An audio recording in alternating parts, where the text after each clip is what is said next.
Well, this is our last Wednesday of the month, and this is a discipleship class that we're mostly what we like to do at this class is just kind of have a roundtable where this is a chance for us, just some of you to get to know each other. That's kind of one thing. The other thing is it's kind of I would say an AMA session, an ask me anything. Doesn't mean I have the answers, but someone here might. But we could at least talk about it, and it's a roundtable, so it's kind of that's why it's an AMA, and ask me anything. My husband does some investing, and they have these AMA sessions, and he reminds me it means ask me anything. So that's what that means. I'm blessed tonight. We have some great people. We see Debbie's on here, and Jen and Atara and Kayla and Marion, and of course my great co-host tonight, Kim. I appreciate you. For those of you who don't know, our co-hosts come on and they help us make sure things get recorded. There's a lot that goes on with everything. Everything gets recorded, and then it gets dropped into a folder, and then you have another person that we have, Ginger, who actually grabs them from your folders, the folder, and then uploads it into your library, so that those that don't get to watch us live, they can see it, the replays. And then someone's in there, one of us is in there putting some things in there to add sometimes some extra topics. Yeah, you know what, Kim, I already spotlighted myself, so I think we're good. So we have that's kind of how it goes. There's so everything, there's so many working parts. There's a lot of you who have come in and you've jumped in on our team, and you're doing little jobs for us, and you're like, oh my gosh, I can't believe there's so much. But there is a lot that goes along with this. So we thank you for your support. We want to be good stewards of your membership. And so we appreciate you for that. And then I want to remind you, even though who knows when someone may listen to this, but those watching live today, that we do have our homeschooling conference this Sunday. So please share it with your friends. This is not a membership only. This is free to anyone. So please help us get the word out. Tell everyone you know, share it on your page like every day. Text your friends, send them the link. You can send them to therootedcafe.com/events, and that will put them it says right there what to do. So they can say, get more information. They can read all about what it is, and then they can register. Again, it's free.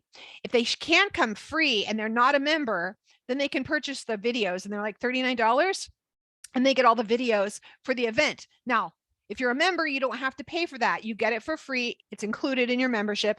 It will be posted the day after the event. All the videos will be in there, everything in there. And we've also been, Tamara has been working diligently to finish it up. We got to finish it by tomorrow. Is a really great workbook for this event. So all of the speakers have given us a lot of things to put inside this workbook, as well as just a place for you to take notes. We've got great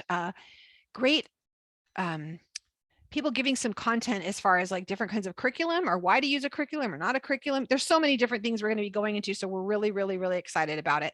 So please share it. And then I had just written myself a few notes just to have a jumping off spot for us. And I was kind of, let's see, how many do we have on here? Okay, what I'd like to do is I'm going to try something we've never done before. I am going to create two. I think that's how it works. Let me see, how many of there are you? 1, 2. Let me see. Yeah, 1, 2. Yeah, I'm going to create a breakout room for you guys. I'm going to create this breakout room, and it's going to assign you guys to different rooms. And what I want you to do is I want you to just share your Torah story, Torah testimony. Like, how did you come to Torah? Or how, I want to hear all about it. Share it with your little group, and I'm going to see how this works. And then we'll all come back together in, like, let's say 10 minutes. Okay, ready, set, go. And yeah, let's try. Go.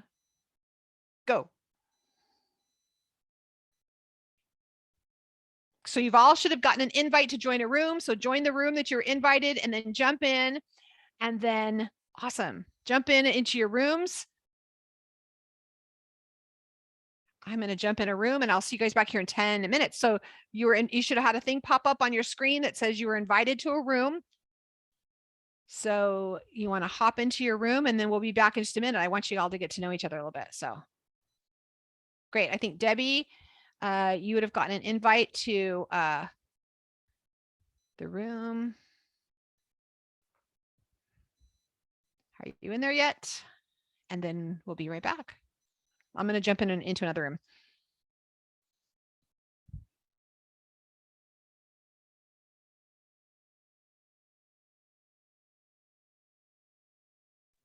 Hello?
My dogs are a hot mess, knocking everything over, and they're fighting. This is fun. I feel like Halisa right now with like dogs making crazy noises.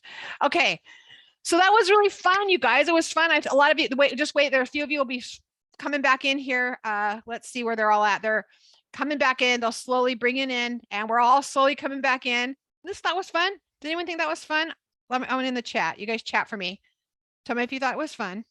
Okay, so here's what I want you guys to do in your chats. Okay, you guys have your phones or whatever. You need your cap lock on. I want you to put your cap locks on for me. Put your cap locks on for me. And I want to ask you guys, just all I want to know is type your, gosh, what do I want to know? I want you to type for me your favorite book in Torah so far, all in caps. I want you to shout at me, but don't hit enter yet. Don't hit enter. Type to me in the chat your favorite book in Torah so far. You know, I'm going to say whatever one we're in, but, and you're going to just type it in all caps. Don't hit enter. I'm going to say 3, 2, 1, and then we'll all hit it at the same time. So, your favorite book in Torah. Ready? Are we ready? Okay. 5, 4. Okay. Ready to hit enter. 3, 2, 1, enter. Genesis. My husband would love all of you. I can't get him. Awesome. Look at Lori show off their sheet. Numbers. Kimberly, I'm with you. Numbers is randomly my favorite, has been for a long time. Love it. Fun. Okay. Mostly, gosh, you guys are mostly all Genesis people. This is really awesome. I wrote down a few things too for you. Is there anything, a topic? I heard there's a couple things that came up, and let's, again, this is a roundtable tonight. So it was kind of fun to break off and get to know each other and kind of get to know maybe some of your Torah testimony, your Torah story.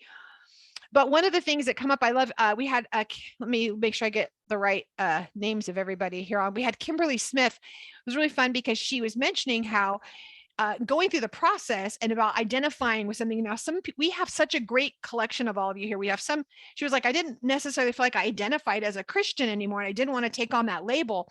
And some of you might find that hard. And some of you are like, no, this is just still who I am. Can I just tell you, it's okay. It's okay for wherever you're at in that journey. It really is okay wherever you're at in that journey. And we're going to come up on some things. I feel like this is a time of the year when we start using terminology that might be stuff you've never heard before. If you were on early, if you've jumped on and maybe you've seen, we have the new moon celebrations and people are talking about the new moons and what to do with the new moons. We have the call about that. I want to hear some questions that you might have just recently that popped up. If you've heard a terminology or if you've heard something that you've never heard before, would you either chat it over there, text it, or would you unmute yourself and tell it to me? There might have been some words that came up that you maybe have never heard before. Anyone? Any words? It's okay. It's okay. Because there's a lot of words that I remember came up and I was like, what the heck? I've never even heard of this before. Anyone? Any words? I don't have any. I'm not seeing anything. I'm trying to understand your question, Sure. Charlie. So the word has to do with the Hebrew word? Yeah, or anything. word? Have you heard like were people talking about something that maybe you were like, what does that mean? I've never heard that word before, or I've never heard of this talked about before. Is there anything recently that you might have heard that you'd like to ask us about? Well, funny that you say that, because when I was sick and I was reading the Pinchas of Phineas, I don't know how to call them, but I was reading that Torah portion. I went to sleep because I was extremely sick. And then I woke up in the morning and it was the word authority. And I don't know how I missed it in the Torah portion.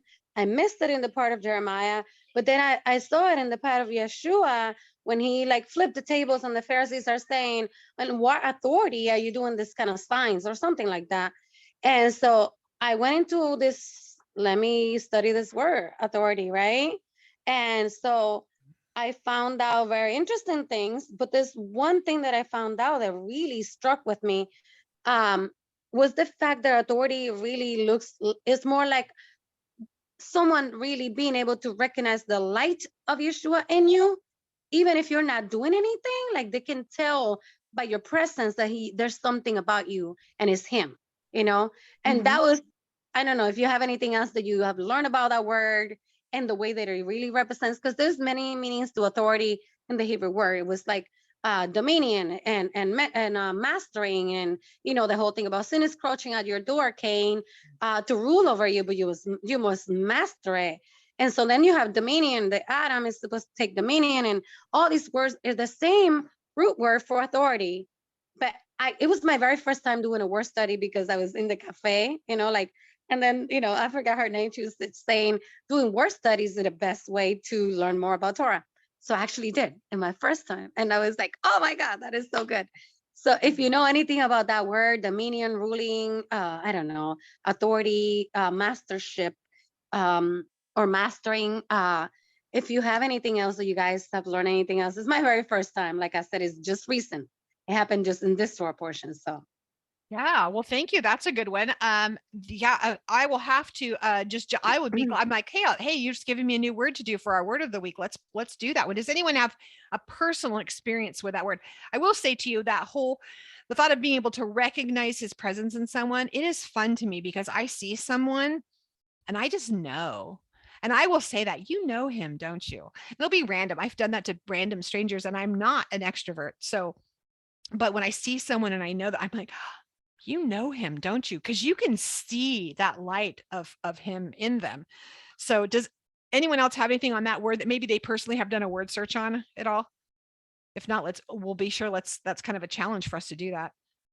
While I wait to see if somebody says anything, some of the words that might have come up that I was thinking of that for example, especially if you're new, this is discipleship, a round table.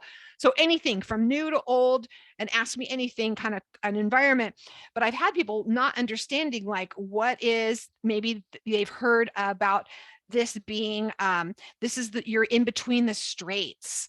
They've heard maybe that oh my gosh, what does that mean, we're between the straits? Or what is this whole month of Av, and what's happening with that? Or maybe you've heard words like mitzvah, or you've heard maybe some other words and you're like, I don't know what that word means, but I hear it all the time, and I feel like everyone knows the meaning but me. The reason I ask is because one of the reasons that I even started the Rooted Cafe was for this reason right here, is to have a safe place for to ask questions and think everyone else knows the answer to this and I should know the answer, but I don't, and it's okay to ask. Does anyone have anything like that? Okay, I got one. Good, Lori, let's do it. So it's actually from this week's reading, and that's just because I'm just like so excited to first about the code and all the findings of the code and all that. But like read about the feast like in the last 4 portions. And I always find it interesting. It says it's about the code, and it says we'll rejoice 7 days, and it gives all the offerings that you're going to do for each of the 7 days. But there's the 8th day. There's nothing like. It just goes on. It starts out, and feast before the Lord 7 days, but then it gives 8 days of offering, and it doesn't say like this is Simchat Torah or anything like that, right? Like it does. That 8th day, Simchat Torah. So do you know there's somewhere else that it's talked? I mean, because I just looked at this portion, I didn't actually go and look at it. I was wondering if you know, because of anything else where it talks about like where they get their Simchat Torah and Torah. Oh, I don't hear you. I think you need to. I had a really hard time hearing you. It's a really bad connection. So I'm going to guess at what I thought I heard you say and just say yes or no. Is that they're talking about in the section, the Sukkot being 7 days, but there was 8 days of offerings. Did I hear you that correctly? Yeah. Okay. Yay. So that's a super great question. And I honestly don't know. I don't know the answer to that one. Gosh, you guys, ask me anything means I don't know. Does anyone else? This is a round table. Anyone else about the 8 days? I believe on the 8th day, it's kind of like living in the 8s. You have these 7 days where you're celebrating, and the 8th day is kind of finalizing everything.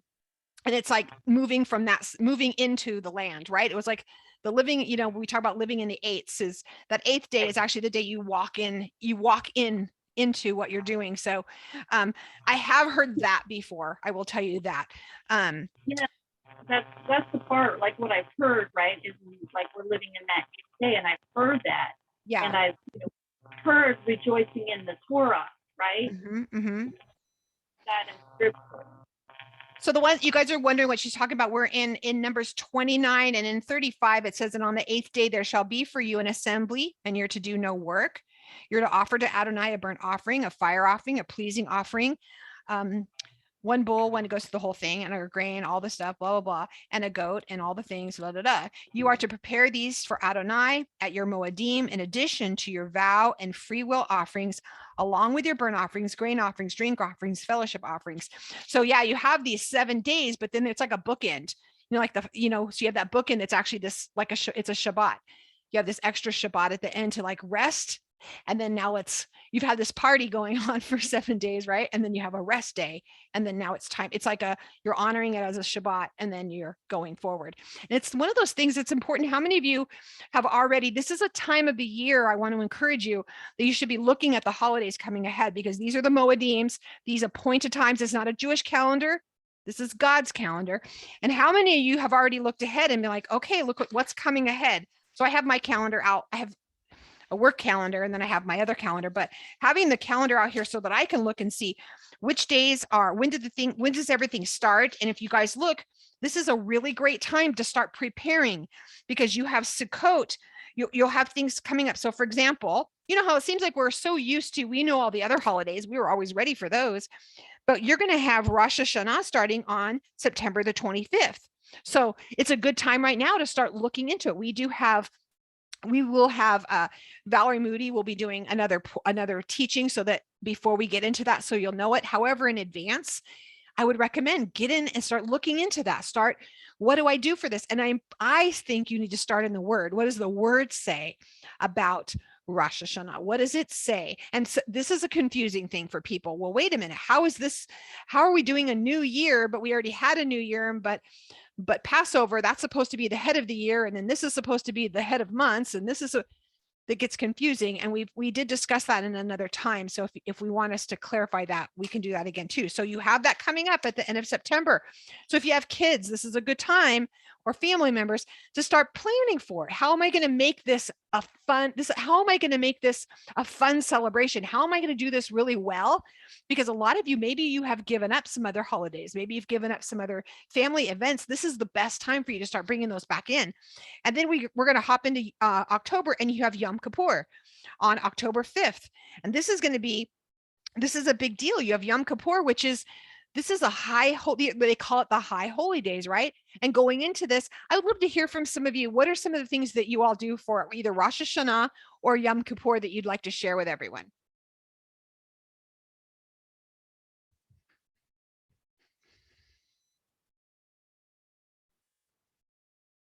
We did last year until someone unmutes themselves for Rosh Hashanah last year. We just invited a bunch of people over. We were actually traveling full time in our RV, and the place we were staying had a big community center. So we actually, in the community center, invited a bunch of people come over. Everybody brought stuff. We divided it up. We had a table set up for the kids, so the kids could do a bunch of games and play. We had great music going, and it's a party. We made sure we had all the stuff with apples. We did a teaching on what was going on, because a lot of the people who showed up were new, and this is their first time. We blew the trumpets. It was fun. You had kazoos for the kids to go around blowing the kazoos. That was really fun. Anyone else have anything that they do for Rosh Hashanah or Yom Kippur? Well, we always we always go apple picking right before. Great idea. And then, then we make all the apple things, like core the apple out and put honey in it. And we make apple honey cake. And, my kids call it the apple honey holiday. The apple honey holiday. I think that's fantastic. I love it so much. That is fun. And the round challah. Yes, Marianne, making the round challah to make it look like a crown. So it's our Atara honey, our Atara challah. I don't know if I can say that. The Atara challah. You making your challah bread look like a really beautiful crown. That's fun. You're funny. Now I'm never going to be in this holiday again without thinking about you, Atara. So I'll always think of this. I mean, it'd be kind of fun. You make your challah and you can put cinnamon apple all in it and honey, and it's a really fun time. You can make it really fun. And there's some really great, if you want more information on that, we can help post some more things. We do have a lot of stuff, I feel like, on Passover in our feast and festival section. We need to add some more stuff. I think we are lacking a little for Rosh Hashanah.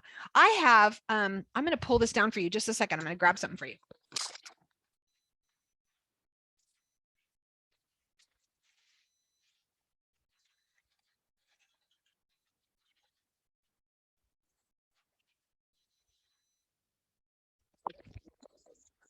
Does anybody have these?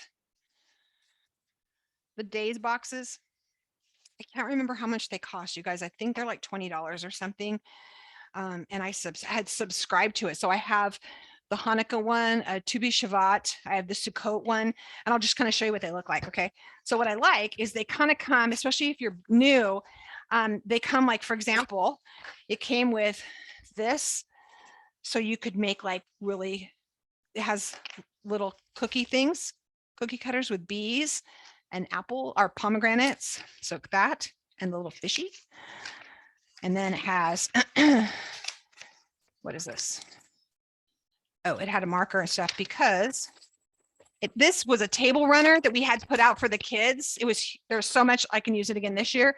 So the kids, it was out on the tables and I put color crayons everywhere. What I like the best about these is because being new is they actually give you all the instructions on what to do. So literally we went through the book and I wanted to show people how easy it was. And they didn't have to be like perfect because, oh, I'm not Jewish, I don't know how to do that. So what we did, it was really fun. It goes through and tells you, what does everything mean? Why do you do it? How do you it says, how do you set the mood to welcome the new year in? They have stickers and stuff to put on here so your kids can stick on this to help set the table. Again, tells you how to, I'm gonna try to undo all this. I really appreciate it because it goes through, it has it in English, it has it in Hebrew, it tells you why you do all the things. And I won't do the whole thing. It tells you about dipping your apple honey. You can talk to the kids. There's recipes in here. The symbolism of all the, why do you have the recipes? Why do you have it to be sweet? What are the pomegranates about? So all that's in here. In this is like the Rosh Hashanah Seder guide. So it's telling you what to do. How do you we went through this Seder, which means a book of instructions, right? This is a little instructions. We did the Seder for Rosh Hashanah, but then it comes with this little guy, which is cool. And it's just tells you why we do this. What are the reasons? Again, super easy. Trying to think of what else. Came with a little calendar, which I didn't see was even in there, with stickers. The kids, tons and tons of stickers in here.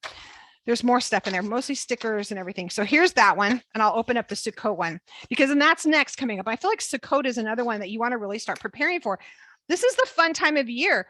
So the problem I had is, when I feel like I gave up so much, then you want to, like I said, you want to prepare for these so that it's just as much fun.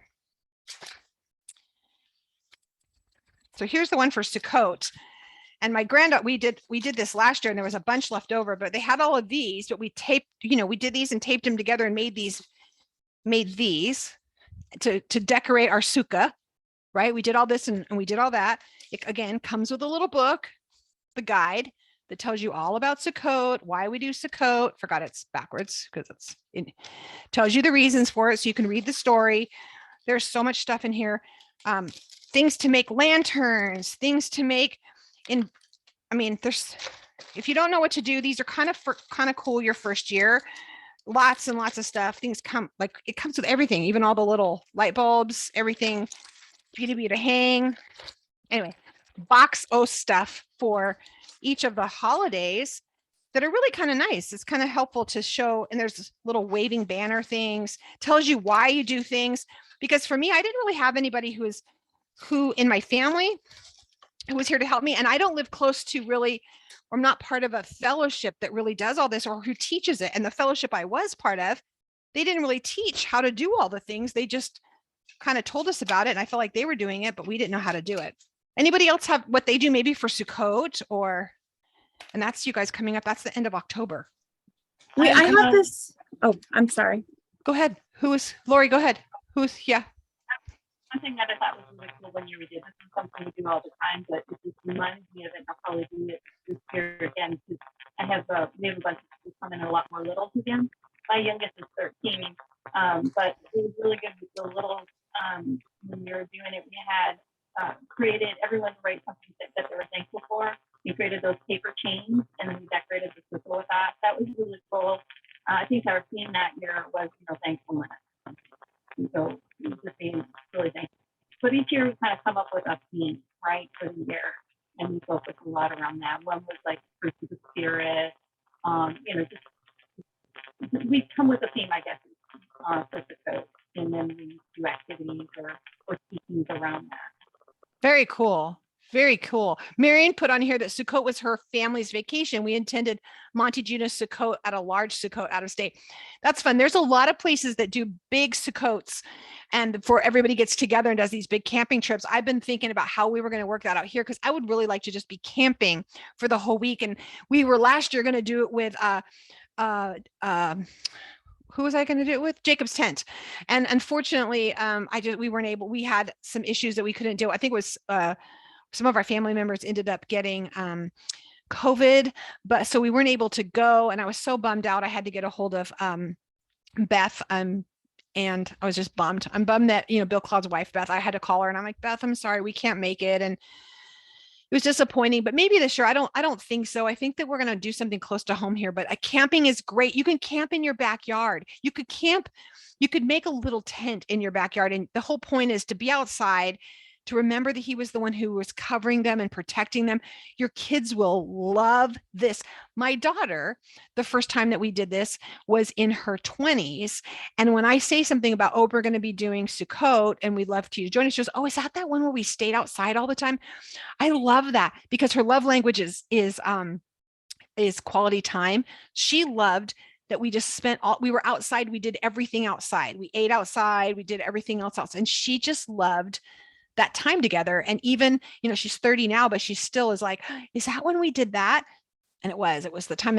And we've only been doing the feast 5 years for me that we've been really doing the feast because I'm going to be we didn't know how. No one had shown us how. We weren't in a community. I was studying Torah like a crazy person, teaching Torah, studying Torah.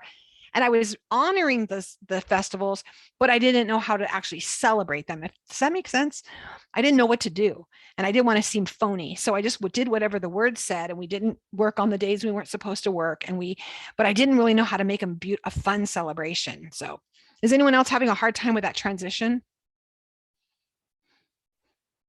I'll show this book. When I first started, I got this book.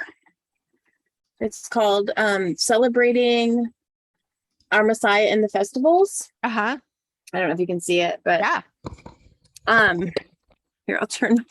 So this is the book that I've been using this the whole time. And this is what originally, because we didn't have a community or anything. I didn't know anything. And a friend of mine gave me this book and we've been using it. That's how we learned to celebrate the feast days, was through this book, because she has an outline in here on how to celebrate, and even starting like days before. We can't see it anymore. You took your camera off. Oops. Okay, so let me see. So I'm in my craft room. Let's see. Well, there's just like activities. Let me turn to a page. So like she's talking about the new moon here. Mm-hmm. And then there's like prayers and how to celebrate and like talking about new understandings of old traditions, easy outline for celebrating, a prayer to say, and she goes through this for every single holy day plus Purim, Hanukkah, the Sabbath, and the Rosh Chodesh. That's awesome. Who wrote that one? It's by Susan Mortimer. I'll put a link in the Okay. And we have this one in our the cafe. If you go to the Ruta Cafe and then store or resources and store, this is Valerie Moody's. Many of you have this copy and it's probably torn up, but it literally goes through every same thing. It's the same thing. It goes through every single thing. Plus it gives you recipes. Plus it gives you the why. What I appreciate is she gives you the biblical reasons for it. And she's also teaching, and she's going to, like I said, she'll be putting up a new teaching prior to this because she has agreed to do that with us. It's beautiful. She's already done to date. She's gone through all the festivals up to date, and now she'll hit these festivals coming up. This is High Holy Days. It's going to be a lot of teaching, and I'm excited about it. But she even goes through the Shabbat, the horse Passover. She goes into Shavuot because I was going through that. What she says about that. Then we have the Feast of Trumpets. She tells you what it's about, why it's called the Feast of Trumpets, what it symbolizes. I'm looking really quick to see if I'm going to look at Sukkot for you to see if she mentions the 8th day. because now, thank you. I want a deeper understanding of that. But anyone else, do you have a resource that you guys like to use? Thanks for posting that, Kim. Hi. Yes. Oh, I'm sorry. Go, Can Jen. you guys see it? Yeah. We use this one. A Family Yeah. Guide to Biblical Holidays. Uh-huh. But I like it, but I feel like it is really good for kids because it has like a lot of things that my husband can just like make copies of at work. Got it. And like a lot of just like these kind of like sheets that you can just print out or just make copies of. And it's been really good. I am actually having a hard time a little bit like transitioning, I would say. Mhm. Since this is our first year really taking it, I would say, like seriously Yeah. and really understanding it. But I have to say that I really do feel like the Father's guiding our family. And I even feel like this right when I started reading scripture. I mean, when I just started reading the word, I would have like convictions or things would come to me or I'd feel a certain way. And then I would actually read it in the Bible and I would like, wow, I feel like I have it on my heart, And so with these holidays, like so when we did Purim, right? Mhm. I really didn't do too much beforehand. We read the story together. I went to the conference that we had. I did some activities with my kids, and my husband got held at work. He's a firefighter, and when he came home, then he took my son somewhere. And on the way, my son, before we even did the little celebration at home, was like, "Daddy," and he rolled down his window, and he got his snacks out of his book bag, and he said, "I want to give this to the guy on the side of the road." And my husband was like, "Oh, okay, sure." And he went the other direction, like he gave all of his candy and his snacks that he had hidden in his book bag to this homeless guy. And then we came home and I was going through this book. And then, how you're supposed to do certain things like give to the poor, all this stuff. And, I was like, wow, Hudson, like you did that already for our family without us even knowing. So we're learning as we go, but I definitely feel like the Father has been leading us. And it's been really cool. So now I'm more in the Bible, figuring out what do I really need to do, like you said, and then how do I make it beautiful for our family, Right. And so, and you're going to get better at it, Jen, every single year. It does require planning, but you plan for the other holidays that you celebrated. Yeah. You plan for those too. So it's just getting in the mode of a new thing. And the good thing is you always have next year, and don't be so hard Yeah. on yourself. It's just that you're honoring the fact that this is, especially the ones that we know, these are his Moedim. Like these are like for us, for Purim, we don't do a whole lot for it. But like with the girls, I let them dress up like they dress up with all kinds of scarves and put on makeup and all my jewelry. And we play dress up and I tell them the story. And I have some, I keep getting up. I have some really, Sammy Spiders has some really cute little books. They're the little Sammy Spider series, and it's in Amazon, and it's the story like his Sammy Spider's first Sukkot, Sammy Spider's first Rosh Hashanah, and it's this little spider, and he's they live on a farm or something, and so they're he's seeing this little boy go through this, and he tells the story, so they always know we're going to read a Sammy Spider thing. One other thing about Sukkot is understanding that Sukkot is actually most feel that Sukkot, this is actually when Yeshua was born, is because and the scripture verse is given is John 1:14, because it says, I'll read what she wrote. Yeshua may have been born on the first day of Sukkot and circumcised on the 8th day of Shemini Atzeret. There's your 8th day. Both days were high Sabbaths during the Feast of Tabernacles, and Yeshua was born 6 months after John the Baptist in Luke 1.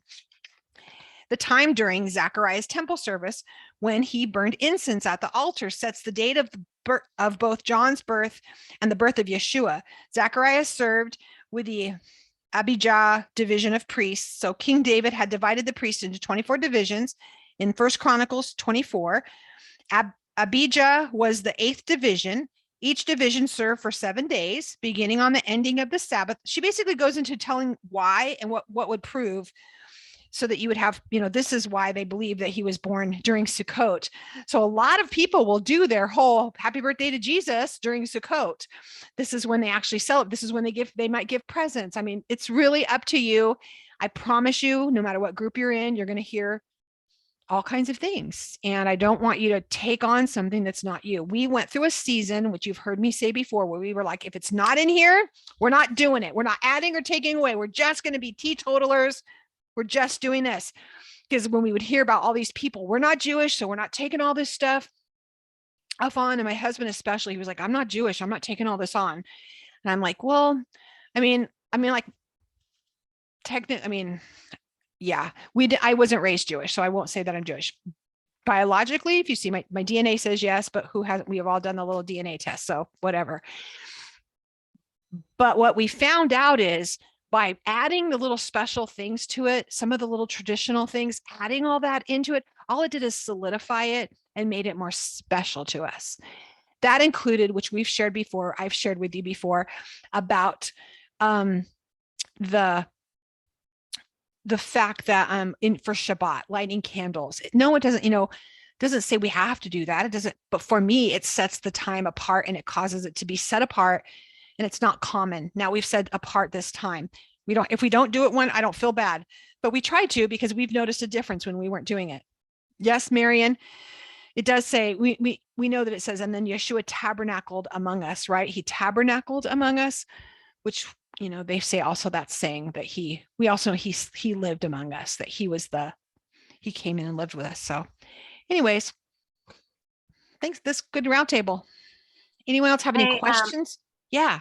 Hi, Charlie. I was gonna say that the whole idea is like that, beautifying something, like, your wedding day doesn't have to be like whatever, but you make it that way because you want to remember it in that way. So, the way I always see Shabbat and these kind of things is like that, like a romantic thing. Like, we have all adults here, but we're also dealing with autism, and Asperger, that kind of thing. And it's just like even more because we have to make a transition before the transition. So it's like, it has to make sense that things are going to be different, that things are going to look different. And the way that we have to teach in a sense, the way we teach Torah in our home is a little unpractical, I would say, because it has to do with teaching it through righteousness, through doing the right things.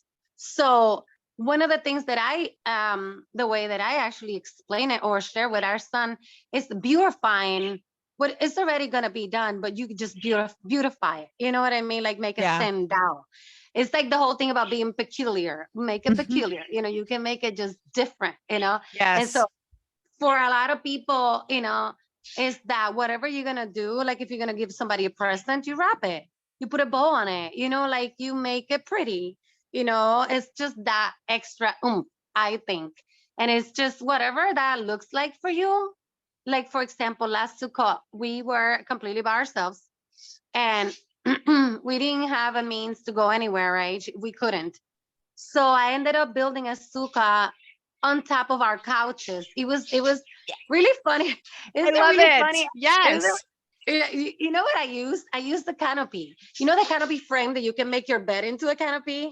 Well, for some reason, I was like, you know what? We're going to have a sukkah in this house. So I made that canopy. I dressed it up. We went out and looked for branches for, palm tree branches.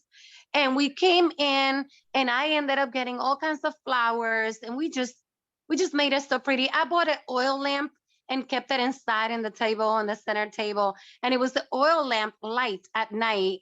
And then you had the sukkah, like, it was so full of flowers and palm trees. And it was like, when it was gone, I felt so like empty. I felt like, oh man, I'd never done that before. And I was like, but and even to our son, he would wake up and come to the living room and be that middle, like it's the big old sukkah right in the middle of the living room, and I love it so much. Yeah. Because I remember they used to make the castles with the pillows on the sofa, like kind of like making that shelter they used to like would just hide under it. So I kind of took on that idea and just made it a little extra, But that's what I was gonna say. It was just like, what do you do on these days? Whatever makes you feel like you're gonna remember it. Like it doesn't have to be, everybody's different. And for us, that last Sukkot was just last year. It worked. We were stuck home and it was like, how do you make it something memorable that you can remember? And I know I will never forget that Sukkot in the middle of the living room now. It will be your best memory. Probably you can go to these huge, amazing Sukkot celebrations, and that will be your most amazing. And your kids will always remember that sukkah in your living room. Yeah, it was fun. It was like a tent inside Good for you. Good Yeah, for I just you. wanted to Thanks for share that. sharing that. And you're going to hear throughout this time, we're going to continue to encourage us. And I wanted to bring this up tonight because I don't want it to come upon you and you weren't prepared. Like, oh my gosh, it's here already. I didn't know. You still have a couple months. So start going to the Dollar Tree. Start looking Yes. around when you're driving and going, ooh, there's some palm branches. I'll have to talk to them and see if I can have a few of those. Oh, hey, those kind of Yes. things. I wanted to share one more thing because, in our walk, there's been a lot of different teachers, like through, I don't know, Rico Cortez, and we had a pastor, man, I forgot her name now. She's connected to all these teachers, to Nereida Romero. She's also on the same channel. She teaches Torah in your DNA. I think that's her thing. Mm. So we were learning with her for a while. And one of the things that we learned was the whole thing about the 8th grade day, or the last day of Sukkot, Oh, great. representing the millennium. I don't know if you've heard of that before. Yes. Thank Like, you. Thank you for a reminder. Yes, I have. Yes, and it represents that 8th day, at 8,000 in a sense, Mhm. but it means the reign of Yeshua millennium. And Yes. I don't remember a lot more, but I remember that part. So I just want to bring it up. Perfect. Thanks, Lori. Did you get that? We got all kinds of fun stuff popping in about this. Yay. Thank you, Atara. All right, Yeah. thank you. Yeah, I mean, that's the thing. Like I've learned all of that, but actually, when I was reading the scripture, and it didn't make a big deal, and it's just like this other day, and it didn't mention days. It says 7 days. That's Yeah. the thing. I'm going now. I want to go back and see where else the feasts are. If it says anything.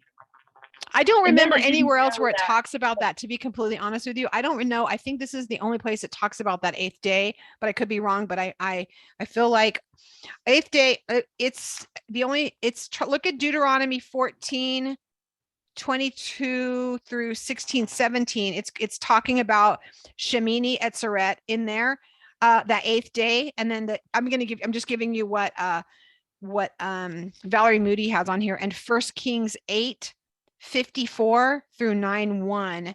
And she's talking about that 8th day. And then the very next date is Simchat Torah. So that's the day, if you think about it in the sense of the millennial, like Atara was saying, we have the 7 days, then we have the 8th day, living in the 8th, we have that Shabbat, it's that rest in him.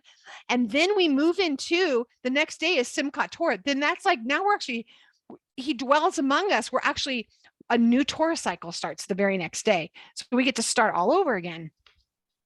So, well, this has been fun, you guys. I'm excited. Thanks for being my guinea pigs on trying those breakout rooms.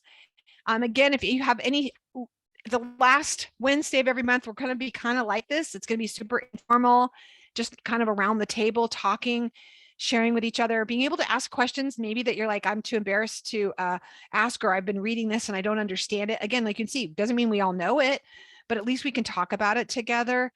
And we're going to be talking more and more about the feasts as they're coming up next month, the end of next month. Let's come with some ideas. So the last Wednesday of next month, come with more ideas on what are you going to be doing? What have you seen? Again, let's hit the dollar stores.